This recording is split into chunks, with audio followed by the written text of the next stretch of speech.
ठीक है, ऑलरेडी हम लोग सेंट्रल टेंडेंसीज पढ़ चुके हैं, मेजरमेंट ऑफ सेंट्रल टेंडेंसीज पढ़ चुके हैं। तो मोमेंट्स पर हम लोग बात करते हैं। अच्छा, ये मोमेंट्स तीन तरह के हम लोगों को स्टडी करने हैं, तीन तरह के ही होते भी हैं एक्चुअली। एक होता है आर्बिट्रेरी मोमेंट या moment about any arbitrary value a, और दूसरा होता है रॉ मोमेंट या जिसको हम कहते हैं मोमेंट अबाउट ओरिजिन। तीसरा होता है सेंट्रल मोमेंट जिसको हम कहते हैं moment about mean, moment about mean. ठीक है, आइए हम लोग बात करते हैं मोमेंट का जो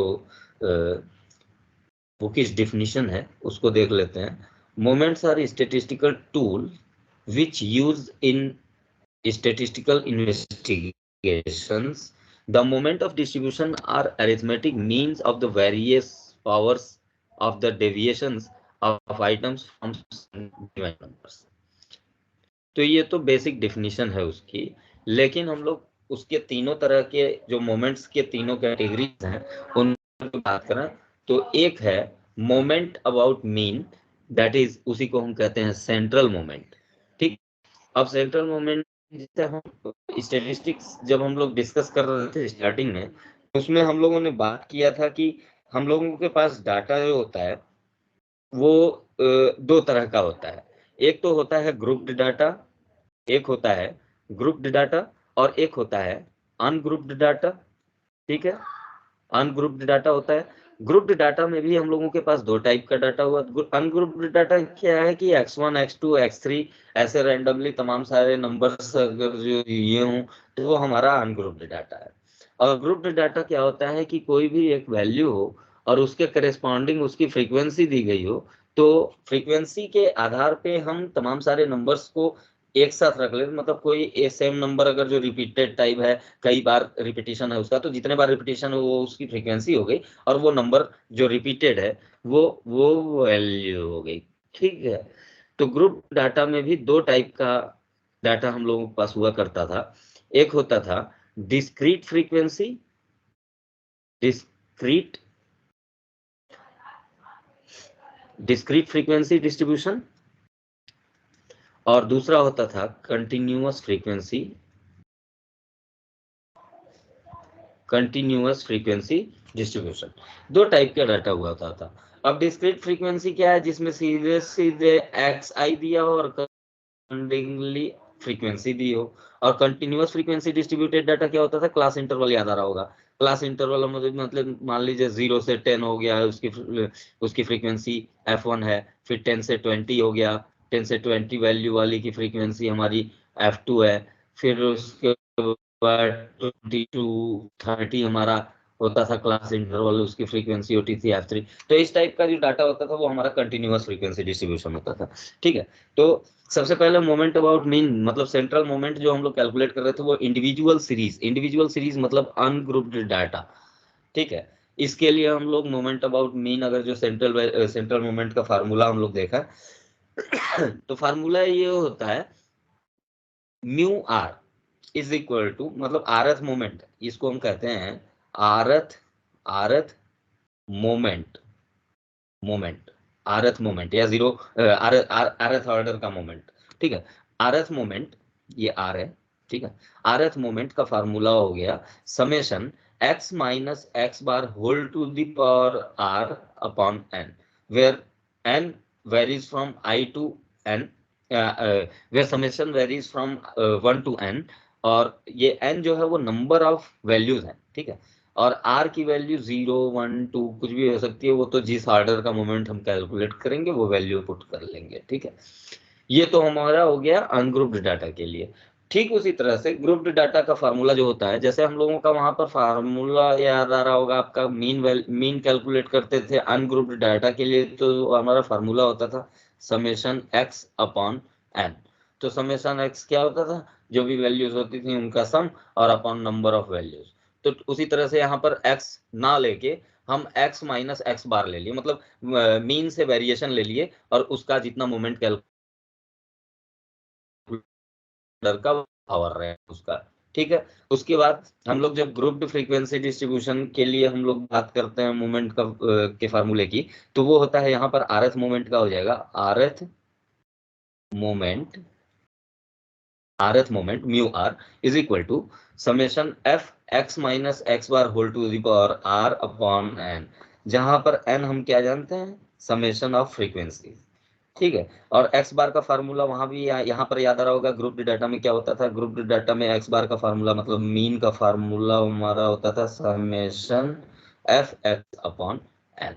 और यहाँ भी एन की वैल्यू क्या होती थी, एन की वैल्यू होती थी हमारी समेशन एफ। ठीक है, याद आ रहा होगा। तो ये है हमारा। ठीक है। अब जरा सा हम देखते हैं ये आर, जो मैंने कहा कि ये आर जो है वो आर्डर को बताता है कि किस आर्डर का मोमेंट हम कैलकुलेट कर रहे हैं। तो अगर जो जीरो आर्डर का मोमेंट हम लोग कैलकुलेट करेंगे तो क्या करना है, सीधे सीधे आर की वैल्यू जीरो पुट करते हैं। आर की वैल्यू हम लोग जब जीरो पुट करेंगे तो म्यू जीरो निकलेगा, मतलब जीरो आर्डर का मोमेंट। तो ये हमारा निकलेगा 1/n, हमने बाहर लिख दिया, और summation f x minus x bar to the power zero. और किसी भी चीज की पावर जीरो होती है तो हम उसकी वैल्यू क्या जानते हैं, 1 होती है सिंपली। ठीक है। तो ये ऊपर क्या हो जाएगा, समेशन एफ, और नीचे हो जाएगा एन।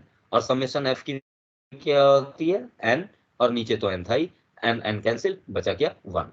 तो किसी भी डाटा का जो जीरो ऑर्डर का सेंट्रल मोमेंट होता है वो हमेशा ही क्या होता है, दिस विल ऑलवेज बी 1। ठीक है। उसी तरह से फर्स्ट ऑर्डर का मोमेंट जब कैलकुलेट करते हैं तो आर की वैल्यू जब 1 रखा हमने, तो आर की वैल्यू 1 इस फार्मूले में रखा, तो 1/n summation f x minus x bar to the power 1 हो गया। ठीक है। अब जरा सा देखिए, ये पावर 1 है, ये हमारा एफ जो है इस पर अगर जो डिस्ट्रीब्यूट हो जाए तो एफ एक्स हो जाएगा, और यहाँ पर क्या हो जाएगा, f x bar upon N.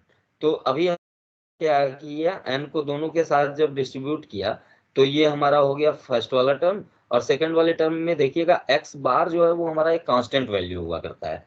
क्यों, क्योंकि अरे किसी भी डाटा का मोमेंट जब किसी भी डाटा का मीन जब हम कैलकुलेट करते हैं तो मीन तो हमारी कोई कांस्टेंट वैल्यू ही होती है। तो वो कांस्टेंट वैल्यू पर समेशन का कोई फर्क नहीं पड़ना है। तो इसीलिए उस मीन को हमने क्या कर दिया, समेशन से बाहर।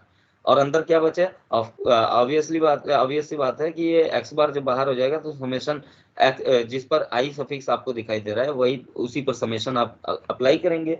तो समेशन एफ अपॉन एन ये अंदर बच गया। अब उसके बाद ये तो आपको दिखाई दे रहा है summation f x upon n. भैया किसका फॉर्मूला होता है, ये होता है मीन का। तो ये आपने लिख दिया यहाँ एक्स बार, फिर उसके बाद माइनस एक्स बार यहाँ लिख दिया। और इसको जरा सा देखें, ये वैल्यू क्या होती है, ये वैल्यू होती है एन के बराबर। तो एन से एन ये दोनों हो गया खत्म। तो x minus sorry one time में one one summation f upon n मतलब एन बाई एन, ये हो गया 1। और 1 इंटू एक्स बार ये क्या हो गया, एक्स बार। तो एक्स बार माइनस एक्स बार 0। मतलब इससे क्या समझ में आया कि किसी भी डाटा का फर्स्ट ऑर्डर मोमेंट अगर जो हम कैलकुलेट करें, मतलब फर्स्ट मोमेंट कैलकुलेट करें, central moment, first central moment calculate करें, तो हमेशा क्या होगा, वो वैल्यू हमेशा होगी क्या, 0। ध्यान में रखिएगा, जीरो ऑर्डर का मोमेंट, किसी भी डाटा का जीरो ऑर्डर का सेंट्रल मोमेंट हमेशा 1 होता है, और फर्स्ट ऑर्डर का सेंट्रल मोमेंट किसी भी डाटा का हमेशा क्या होता है, 0 होता है। ठीक है। फिर आइए 2 अगर जो हम रखते हैं, आर की वैल्यू 2 रखते हैं इसी फार्मूले में, आर की वैल्यू अगर जो 2 रखते हैं तो क्या हो जाएगा, सिंपली आप यहाँ से देख सकते हैं summation f x minus x bar to the power 2 upon n, सीधे हमने रख दिया। आर की वैल्यू जब हमने 2 प्लेस किया फार्मूले में तो म्यू 2 मतलब second moment about mean, yes this was mean, second moment about mean. तो सेकंड मोमेंट अबाउट मीन अगर जो निकालते हैं तो summation f into x minus x bar whole to the power 2 upon n. अब जरा सा देखिए, ये सीधे सीधे फार्मूला किसका बन रहा है, ये पूरा का पूरा सीधे सीधे फार्मूला बन रहा है आपका वेरिएंस का। ठीक है। ये अगर जो इसी पर हम स्क्वायर रूट लगा दें, इसी पर स्क्वायर रूट लगा दें, तो ये हमारा क्या बन जाएगा, ये सीधे सीधे हमारा स्टैंडर्ड डेविएशन का फार्मूला बन जा रहा है। ये पूरा का पूरा स्टैंडर्ड डेविएशन का फार्मूला बन जा रहा है। और अगर जो इसका स्क्वायर कर देते हैं तो हमें ये मिल जाएगा, स्टैंडर्ड डेविएशन का ये फार्मूला बन जा रहा है, और इसी को हम कहते हैं वेरिएंस भी। ठीक है, ये आपका वेरिएंस किसी भी डाटा का सेकंड ऑर्डर सेंट्रल मोमेंट जो होगा वो हमेशा ही क्या होगा, उस डाटा के वेरिएंस के बराबर होगा। और वेरिएंस जो होता है वो स्टैंडर्ड डेविएशन का स्क्वायर होता ही है, ये पहले से पता है।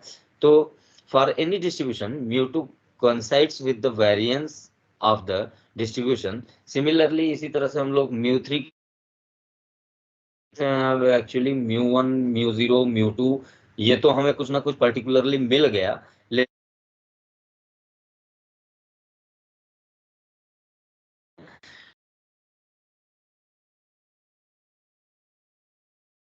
पर यहाँ पर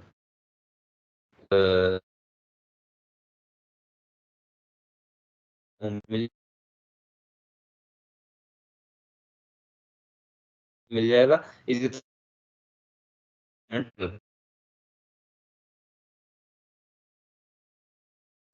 x are the midpoint of the distribution interval का, और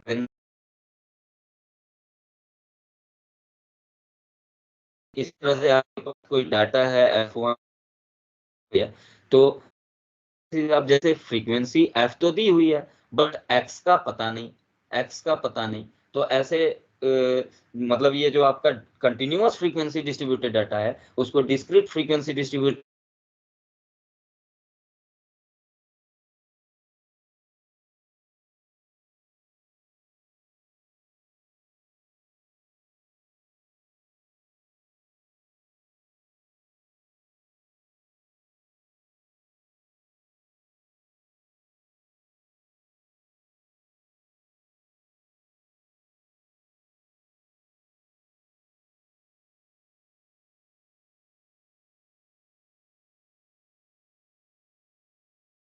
तो एक मिडिल ले लेंगे, तो सारे का क्लास इंटरवल का मिडिल वैल्यू ले लेंगे, वो आपको x मिल जाएगा। और सीधे सीधे आप कंटिन्यूअस फ्रीक्वेंसी डिस्ट्रीब्यूटेड डाटा को फ्रीक्वेंसी डाटा में आप कन्वर्ट कर सकते हैं। ठीक है, आइए एक एग्जांपल देखते हैं। जैसे मान लीजिए x की वैल्यू दी हुई है 3, 6, 8, 10, 18, ये वैल्यू तो आपको दी हुई है, कोई भी इंडिविजुअल सीरीज दिया हुआ है। ठीक है, इंडिविजुअल सीरीज में तो हम जानते हैं एक्स बार कैसे कैलकुलेट करते हैं। एक्स बार का फार्मूला सीधे सिग्मा एक्स अपॉन एन होता है।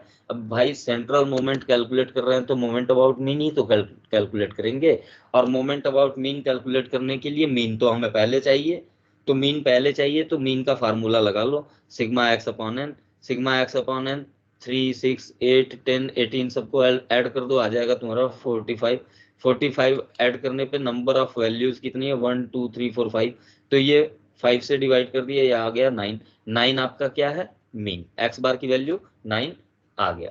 तो उसके बाद जीरो ऑर्डर का मोमेंट तो हम अभी पढ़े हैं कुछ देर पहले कि जीरो ऑर्डर का मोमेंट हर एक दशा में क्या होगा, 1 होगा। तो भाई इसको कैलकुलेट करें या ना करें कोई फर्क नहीं पड़ता है, करेंगे तब भी वही आएगा, नहीं करेंगे तो फिलहाल ठीक है। फिर उसके बाद फर्स्ट ऑर्डर का मोमेंट जब कैलकुलेट करते हैं, तो जब फर्स्ट ऑर्डर का मोमेंट कैलकुलेट करते हैं तो उसमें भी हमने देखा फर्स्ट ऑर्डर का मोमेंट हमेशा ही क्या होता है, किसी भी डाटा का जीरो होता है। अभी आप यहाँ कैलकुलेट कर लिए हो गई कि हाँ जीरो ही होगा। ठीक है, फिर उसके बाद अब चूंकि यहाँ कहा था फाइंड फर्स्ट 4 मोमेंट्स, चलो तो ठीक है, तो वेरिएंस होगा ये हम जानते हैं, बट स्टिल हम फार्मूले से इसे कैलकुलेट करना चाहते हैं, तो फार्मूले से कैलकुलेट कर लेते हैं। Summation x minus x bar to the power 2 upon n, ये जब हमने कैलकुलेट किया तो summation x minus x bar पहले यहाँ डाल लो, एक्स बार हमारा क्या है, 9 है, तो 3 माइनस 9, 3 माइनस 9 माइनस 6 हो गया, 6 माइनस 9 माइनस 3, 8 माइनस 9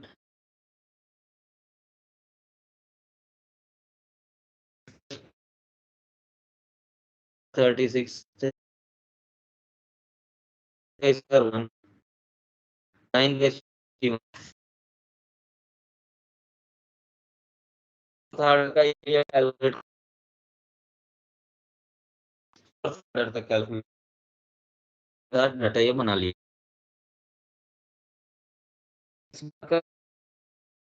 में से अपॉन ये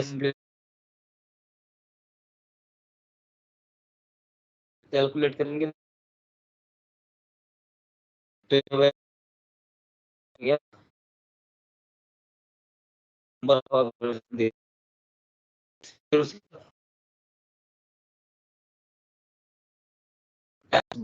यहाँ आर की और यहाँ नीचे नंबर ऑफ 7940 से 40 अपॉन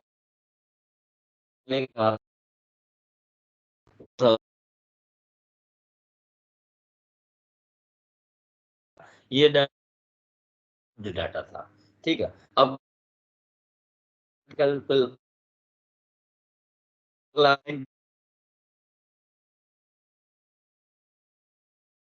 करस्पॉन्डिंग दिया हुआ है, दिया है ये एक्स निकाल लेंगे तो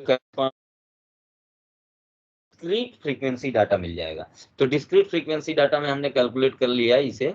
तो क्या किया, ये mid values mid point 5 to 10, 15 to 25, ठीक है, ये ओके फाइन। तो ये देखो 5 और 15 का मिड वैल्यू जो है वो क्या है, 10 है। फिर 15 to 25 का मिड वैल्यू 25, 25 to 35 का मिड वैल्यू 30, 35 to 45 का मिड वैल्यू 40, फिर 45 का 45 से 55 का मिड वैल्यू 50 और 55 से 65 के बीच में 60। ये आपको मिल गया क्या, एक्स। और करेस्पॉन्डिंग फ्रीक्वेंसी ये आपको क्वेश्चन में दिया हुआ है, करेस्पॉन्डिंग फ्रीक्वेंसी 10, 20, 25, 20, 15, 10। ये देखिए आपको दिया हुआ है 10, 20, 25, 20, 15, 10। ठीक है, और ये एन समेशन ऑफ फ्रीक्वेंसी हमने ले लिया। फिर उसके बाद समेशन ऑफ एफ एक्स चाहिए। कभी भी हम जानते हैं सेंट्रल मोमेंट कैलकुलेट करते हैं तो sigma f x upon n, ये हमें फार्मूला लगाना है। एक्स बार कैलकुलेट करना है, ये तो जरूरी ही है। तो इसके लिए हमें समेशन एफ एक्स चाहिए ही चाहिए। तो एफ एक्स हमने कैलकुलेट कर लिया, इन दोनों का मल्टीप्लीकेशन ये हो गया। फिर उसी तरह से 20, 400, 25 इंटू 30 ये हो गया 750। इसी तरह से 20 इंटू 40 ये आपका 800, 15 इंटू 50 ये हो गया 750, इंटू 60 हो गया 600। और इन सारे का जब हमने सम ले लिया तो ये आपको मिल गया 3400। ठीक है, अब चलो जब ये हमें मिल गया तो अब हम लोग मीन कैलकुलेट कर लेते हैं। तो ये हो गया 3400 अपॉन 100, ये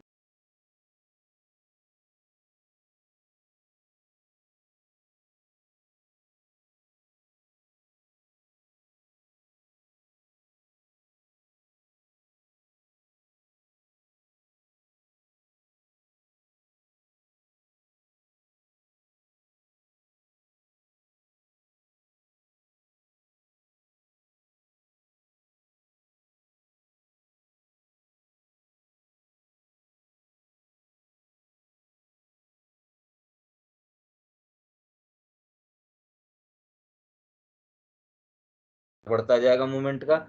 तो चलिए एक्स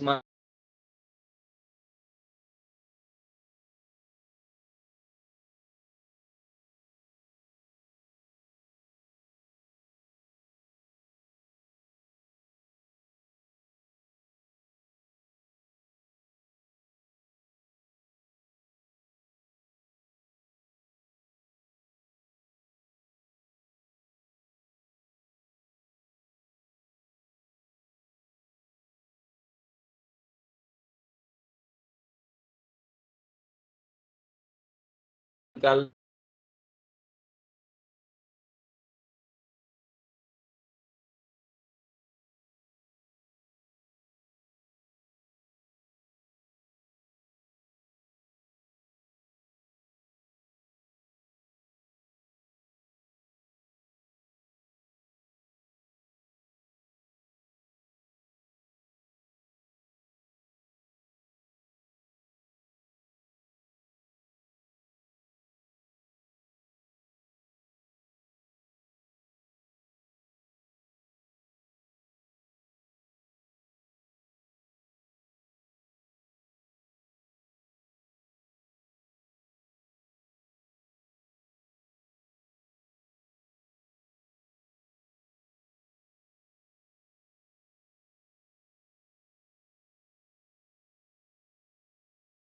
से मल्टीप्लाई तो एफ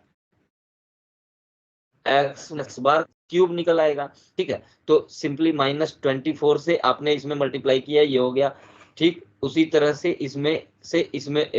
इसमें आपने इससे मल्टीप्लाई किया तो ये मिल गया। ठीक, उसी तरह से ये आपको मिल जाएगा सारा वैल्यू। ठीक है, फिर उसी में एक बार और अगर जो मल्टीप्लाई करते हैं किससे, इसमें इसी में अगर जो आप मल्टीप्लाई कर दिए तो आपको क्या मिल जाएगा, f into f minus x bar to the power 4, तो ये मिल गया। करेस्पॉन्डिंगली ये सारी वैल्यूज आपको मिल जाएंगी। अब आपको एक सीधा सा काम छोटा सा ये करना है कि इनका समेशन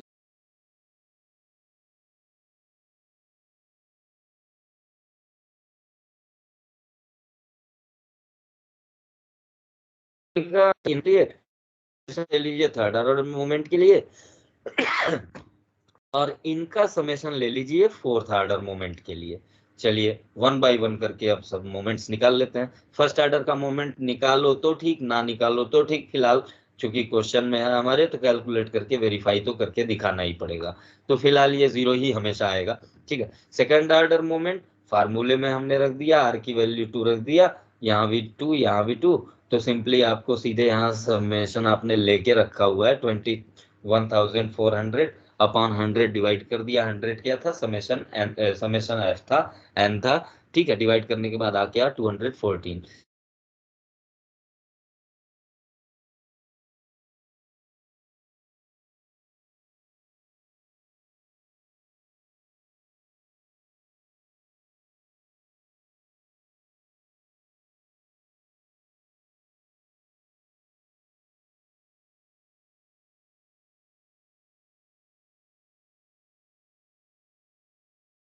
थर्ड ऑर्डर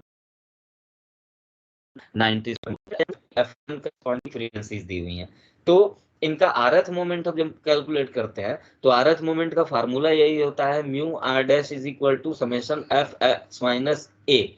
यहाँ पर आपका जो एक्स बार हुआ करता था वही एक्स बार की जगह अब एज्यूम्ड मीन आ गया है ए। अब एक्स बार नहीं रह गया, अब आपका एक्स बार ना होके क्या हो गया, एज्यूम्ड मीन।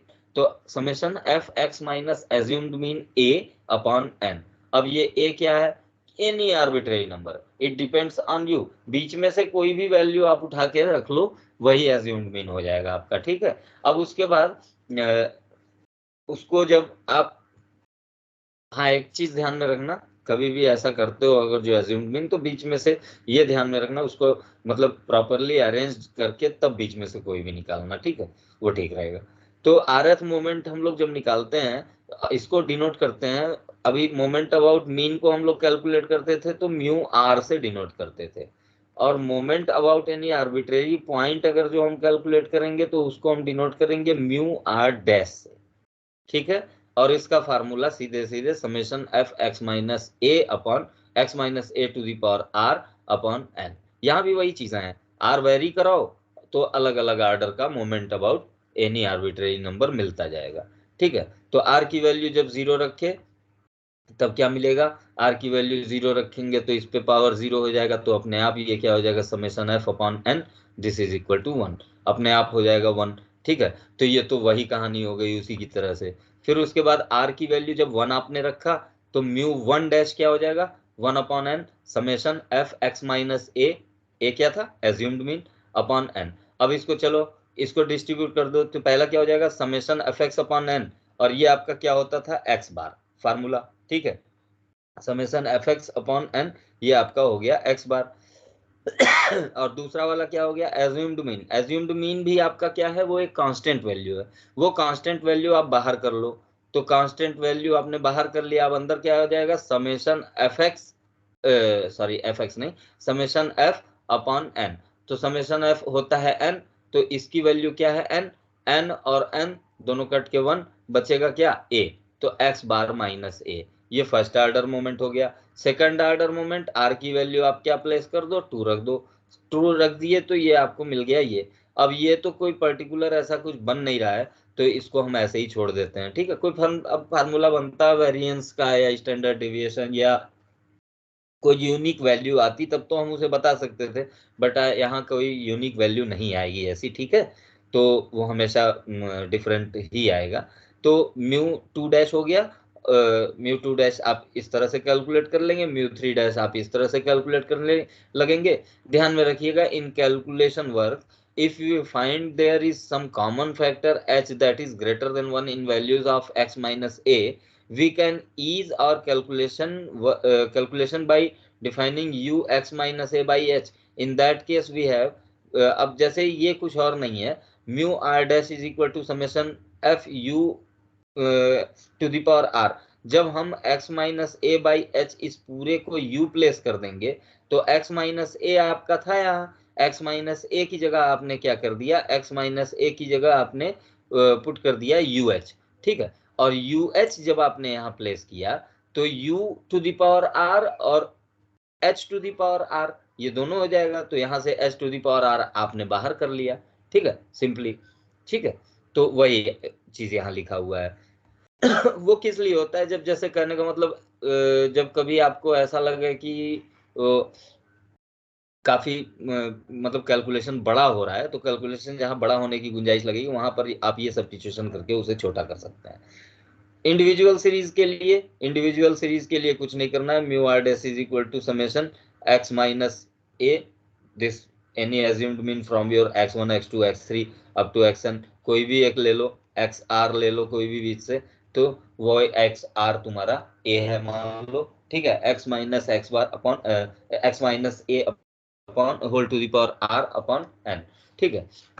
फार्मूला वही है, ध्यान में रखना, कोई दिक्कत नहीं है, ठीक है। चलो मोमेंट अबाउट ओरिजिन तीसरा, ये तो moment about any arbitrary number था। मोमेंट अबाउट ओरिजिन की बात कर लेते हैं। ओरिजिन हमेशा क्या होता है, 0, ठीक है। तो मोमेंट अबाउट जीरो कैलकुलेट करेंगे, मान लीजिए x1 x2 x3 xn values हैं, corresponding frequency f1 f2 fn है, तो इसको हम डिनोट करते हैं न्यू आर से, ठीक है। मोमेंट अबाउट ओरिजिन को हमेशा न्यू आर से डिनोट करते हैं, और इसका फार्मूला, अब फार्मूला क्या, मान लो म्यू आर आपका फार्मूला हुआ करता था summation f x minus x bar to the power r upon n, ये फार्मूला आपका म्यू आर का हुआ करता था, मतलब सेंट्रल मोमेंट आ रहा था ऑर्डर का, ठीक है। अब अगर जो यहाँ पर 0 रख दोगे तो मिलेगा क्या, ऑब्वियस सी बात है, आपको मिलेगा समेशन एफ और x to the power r upon n, यही तो मिलेगा, कुछ और तो मिलेगा नहीं, तो यही हमारा हो जाएगा न्यू r,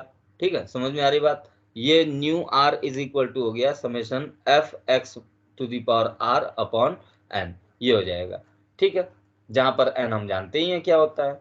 अब आइए फर्स्ट ऑर्डर का, अगर जो हम मोमेंट अबाउट ओरिजिन, या इसी को हम मोमेंट अबाउट ओरिजिन, हाँ ठीक है, फर्स्ट ऑर्डर मोमेंट का, फर्स्ट ऑर्डर जीरो ऑर्डर का मोमेंट अबाउट ओरिजिन अगर जो हम निकालते हैं तो जरा सा देखिए, 0 रख दिया हमने x के पावर 0, तो summation f n upon n this is equal to 1, ये भी वही चीज है। अच्छा चलो r की वैल्यू 0, फर्स्ट ऑर्डर का मोमेंट जब निकालेंगे तो x के power 1 summation f x upon n, ये तो सीधे सीधे मीन का फार्मूला हो गया।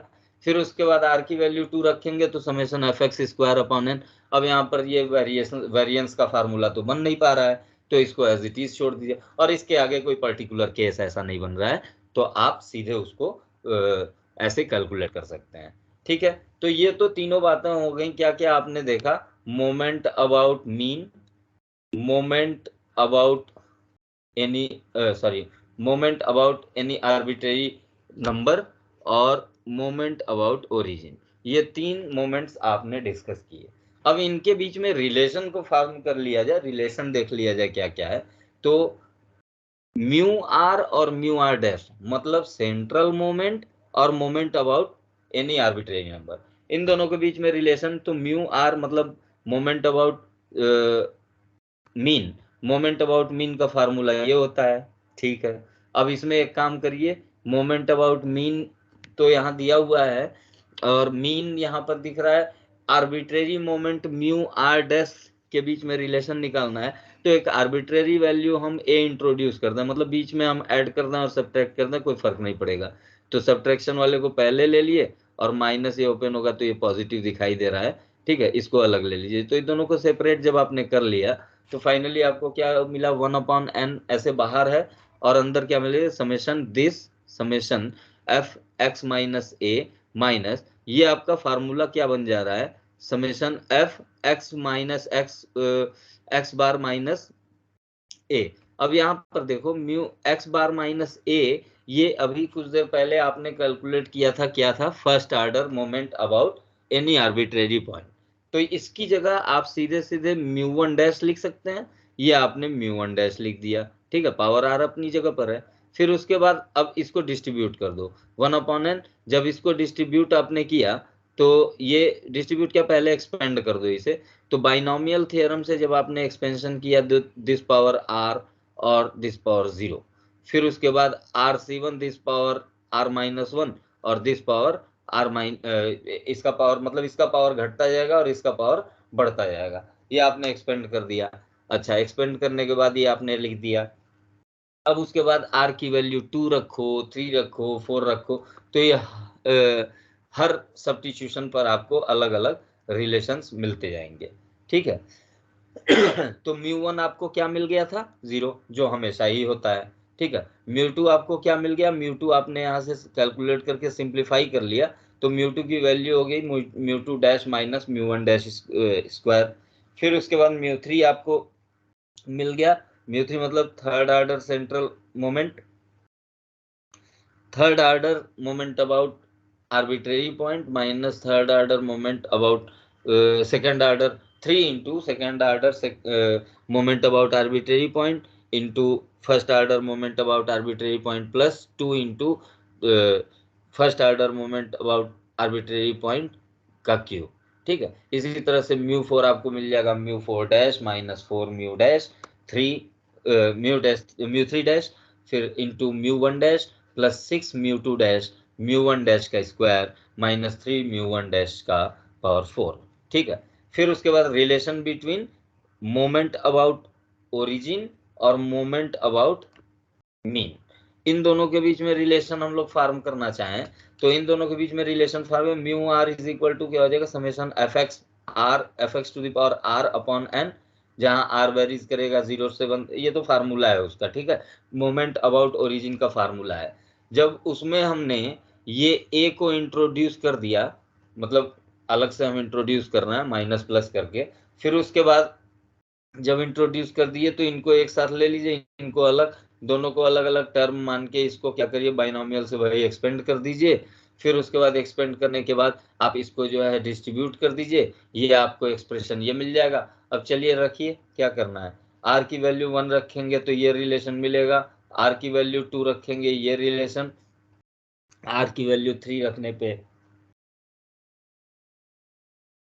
ये रिलेशन, आर की वैल्यू 4 पर ये रिलेशन, ऐसे ही सारे रिलेशंस मिलते जाएंगे। तो न्यू वन मतलब moment about, first moment about origin x bar, second moment about origin moment about mean के टर्म में ये मिलेगा, फिर third moment about origin mean के टर्म में, मोमेंट अबाउट मीन के टर्म में ये मिल जाएगा, फिर fourth order moment about origin moment about mean के टर्म में ये न्यू 4 मिल जाएगा, ठीक है। ये सारा यूज कहाँ होता है, ये सारा मोमेंट्स हम लोग कैलकुलेट करते हैं, एक तो अभी शुरू में आपको बताया कि वेरिएंस कैलकुलेट करने में, या शेप फाइंड करने में डाटा का, या हम लोग मीन को फाइंड करने में मोमेंट्स का यूज करते हैं, ये तो मैंने अभी शुरू में बताया था आपसे। लेकिन साथ ही साथ ये हम लोग स्क्यूनेस और कर्टोसिस में भी, स्क्यूनेस और कर्टोसिस में भी मोमेंट का यूज करते हैं। असल में ये कोफिशिएंट कैलकुलेट करते हैं, कार्ल पियर्सन बीटा और गामा कोफिशिएंट्स। तो कार्ल पियर्सन का बीटा और गामा कोफिशिएंट हम लोग कैलकुलेट करेंगे, वो बीटा और गामा कोफिशिएंट एक्चुअली है क्या, ये कर्टोसिस ही कैलकुलेट करते हैं बीटा और गामा कोफिशिएंट से, ठीक है। तो स्क्यूनेस तो उसके शेप के आधार पे हम फाइंड करते हैं, उसका शेप जैसा होगा, और कर्टोसिस जो है हम फाइंड करते हैं इसी कोफिशिएंट के टर्म में। तो बीटा 1 और बीटा 2, इसका फार्मूला, बीटा 1 का फार्मूला हमारे सामने दिखाई दे रहा है, बीटा 2 आपका कर्टोसिस है, ठीक है।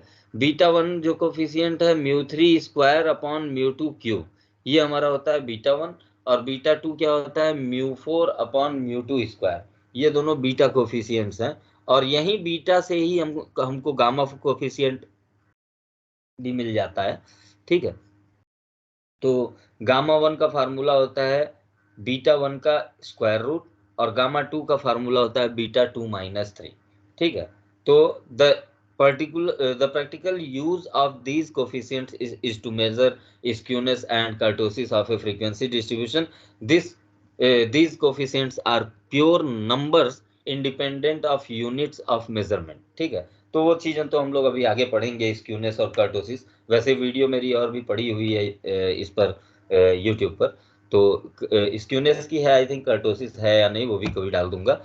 The first 3 moments of distribution, ये क्वेश्चन है, the first 3 moment of the distribution about the value 2, क्या है, arbitrary value of the variable r 1, 16 और -40, यह दिया हुआ है। Show that the mean is 3, mean x bar calculate करना है, मतलब शो करना है, एक्स बार 3 है, और वेरिएंस मतलब स्टैंडर्ड डेविएशन का स्क्वायर शो करना है 15 है, और mu 3 third moment about mean -86 है, ये शो करना है। तो चलिए आइए क्या क्या दिया हुआ है जरा सा देखते हैं।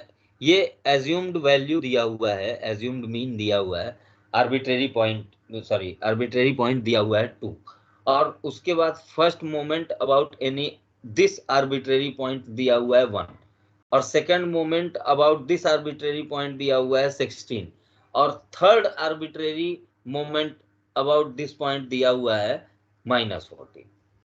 तो चलिए μ1 डैश हमेशा ही हम जानते हैं, पहले से निकाले हुए हैं ये रिजल्ट। μ1 डैश क्या होता है, x bar minus assumed mean, arbitrary point, μ1 dash is equal to x bar minus arbitrary point. तो यहाँ से हम लोग एक्स बार कैलकुलेट कर सकते हैं, x bar is equal to μ1 dash plus a हो जाएगा। μ1 डैश की वैल्यू क्या है, 1, वो हमेशा 1 ही होती है, और प्लस 2 आर्बिट्रेरी पॉइंट आपका दिया हुआ है 2, तो 2 1 3, ये क्या हो गया, ये आपका हो गया मीन, ठीक है। वेरिएंस को हम लोग निकालते हैं, तो वेरिएंस सीधे सीधे सेकंड मोमेंट अबाउट मीन होता है। तो सेकंड मोमेंट अबाउट मीन μ2, और μ2 सेंट्रल मोमेंट, और सेकंड ऑर्डर सेंट्रल मोमेंट, और मोमेंट अबाउट आर्बिट्रेरी पॉइंट के बीच में रिलेशन क्या होता है, μ2 dash minus μ2 is equal to μ2 dash minus μ1 dash square. ये तो अभी आपने निकाला है, यही कहीं रिलेशन था, ये आपका रिलेशन ये रहा, ठीक है। यहाँ यूज कर लीजिए। तो यहाँ पर जब आपने पुट किया तो ये हो गया 16 माइनस 1 का स्क्वायर, मतलब ये फाइनली आ गया 15। फिर उसके बाद μ3 भी कैलकुलेट करने के लिए कह रहा है, तो μ3 और μ3 डैश के बीच में रिलेशन यहाँ दिख रहा था क्या, μ3 और μ3 डैश, μ2 डैश, μ1 डैश, μ1 डैश और μ1 डैश, हाँ ये μ3 डैश, μ2 डैश, μ1 डैश, μ1 डैश के बीच में रिलेशन दिखाई दे रहा है। तो वहां से हम पुट कर दिए, ये वाले रिजल्ट में हमने उठा के रख दिया। तो μ3 डैश, μ3 डैश कितना आया था, ये आया था -40, तो ये हो गया -40, -3 इंटू μ2 डैश क्या है, μ2 डैश आपका है μ2 डैश 16, तो ये हो गया 16, और फिर उसके बाद μ1 डैश क्या है, μ1 डैश तो 1 ही होता है, वो लिख दिया हमने, और फिर उसके बाद प्लस 2 टाइम्स μ1 डैश का क्यूब, μ1 डैश तो 1 ही होता है, ये 1 का क्यूब, सिंप्लीफाई कर लिया, हमें मिल गया क्या, 86 -86, ठीक है। तो ये था टोटल आपका moment about mean, moment about arbitrary point, moment about origin, ठीक है। और बाकी के और टॉपिक्स पर भी हम लोग जो है धीरे धीरे ऐसे मिलते रहेंगे, ठीक है। Okay, thank you.